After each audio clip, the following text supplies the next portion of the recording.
Welcome to JP study. Last వీడియోలో మనము ఢిల్లీ సుల్తాన్ టాపిక్లోంచి తుగ్లక్ వంశం గురించి చూసాం కదా.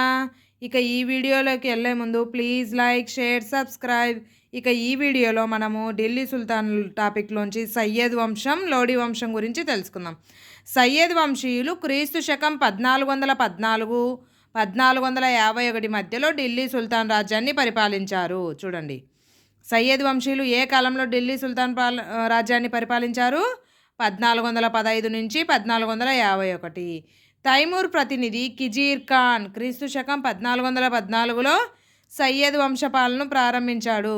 చూడండి, సయ్యద్ వంశ పాలనను ప్రారంభించింది ఎవరు? కిజీర్ ఖాన్. ఇతనెవరు? తైమూర్ ప్రతినిధి. ఈ కిజీర్ ఖాన్ సయ్యద్ వంశ పాలన ఏ సంవత్సరంలో స్టార్ట్ చేశాడు? క్రీస్తు శకం 1414లో. కిజీర్ ఖాన్ అనంతరం ముబారక్ షా, మహమ్మద్ షా, అల్లావుద్దీన్ ఆలం షా పరిపాలించారు. చూడండి, కిజీర్ ఖాన్ తర్వాత ఎవరు పరిపాలించారు? ముబారక్ షా, మహమ్మద్ షా, అల్లావుద్దీన్ ఆలం షా పరిపాలించారు. కిజీర్ ఖాన్ కాలంలోనే గుజరాత్, మాల్వా, జాన్పూర్ పాలకులు స్వాతంత్రం ప్రకటించుకున్నారు. ఎవరి కాలంలో గుజరాత్, మాల్వా, జాన్పూర్ పాలకులు స్వాతంత్రం ప్రకటించుకున్నారు? కిజీర్ ఖాన్ కాలంలోనే. ముబారక్ షా కులీనుల చేతిలో హత్యకు గురయ్యాడు. కులీన చేతిలో హత్యకు గురైన సయ్యద్ వంశీయుడెవరు? ముబారక్ షా. చివరి సయ్యద్ వంశ పాలకుడైన అల్లావుద్దీన్ ఆలం షాను తొలగించి బహులాల్ లోడీ బహులాల్ లోడీ క్రీస్తు శకం 1451లో లోడీ వంశపాలనను ప్రారంభించాడు. చివరి సయ్యద్ వంశపాలకుడు ఎవరు? అల్లావుద్దీన్ ఆలం షా. ఇతన్ని ఎవరు తొలగించాడు? బహులాల్ లోడీ. ఏ సంవత్సరంలో? 1451 సంవత్సరంలో. నెక్స్ట్ ఇక లోడీ వంశం.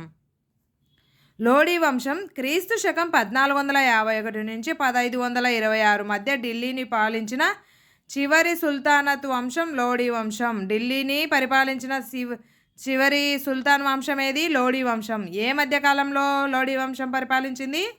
క్రీస్తు శకం 1451 నుంచి 1526 మధ్యకాలంలో. లోడీ వంశ పాలన ప్రారంభకుడు బహలూల్ లోడీ. లోడీ వంశ పాలకుడు ఎవడు? బహలూల్ లోడీ అనంతరం సికిందర్ లోడీ, ఇబ్రహీం లోడీ పరిపాలించారు. చూడండి, బహలూల్ లోడీ తర్వాత ఎవరు పరిపాలించారు? సికిందర్ లోడీ, ఇబ్రహీం లోడీ. బహలూల్ లోడీ వ్యక్తిత్వం గురించి అబ్దుల్లా అనే కవి తారిక్-ఈ-దావూదీ అనే గ్రంథంలో వివరించారు. చూడండి, బహలూల్ లోడీ వ్యక్తిత్వం గురించి ఏ గ్రంథంలో వివరించారు? తారిక్-ఈ-దావూదీ. ఎవరు వివరించారు? అబ్దుల్లా అనే కవి. బహలూల్ లోడీ మరణానంతరం అతడి కుమారుడైన నిజాం ఖాన్ సికిందర్ షా, ఇతని పేరే సికిందర్ లోడీ, అతని కుమారుడైన నిజాం షా సికిందర్ లోడీ అనే బిరుదుతో రాజ్యపాలన చేశాడు. బహలూల్ లోడీ కొడుకు ఎవరు? నిజాం ఖాన్. ఇతన్ని సికిందర్ షా అనే బిరుదుతో ఇతను ఢిల్లీ సుల్తాన్ను పరిపాలించాడు. లోడీ వంశ పాలకుల్లో గొప్ప పేరు పొందాడు సికిందర్ లోడీ బీహార్, గ్వాలియర్ ప్రాంతాలపై విజయం సాధించాడు. ఆగ్రా నగరాన్ని నిర్మించి దాన్ని నూతన రాజధానిగా చేశాడు సికిందర్ లోడీ. చూడండి, ఆగ్రా నగరాన్ని నిర్మించింది ఎవరు? సికిందర్ లోడీ.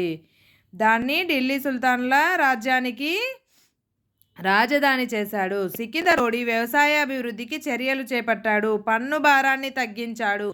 అయితే సికిందర్ లోడీ ఆస్థాన కవి మియాన్ బువా ఇతను తిబ్బి సికిందరి అనే గ్రంథాన్ని పారసిక భాషలోకి తర్జుమా చేశాడు. సికిందర్ లోడీ ఆస్థాన కవి ఎవరు? మియాన్ బువా.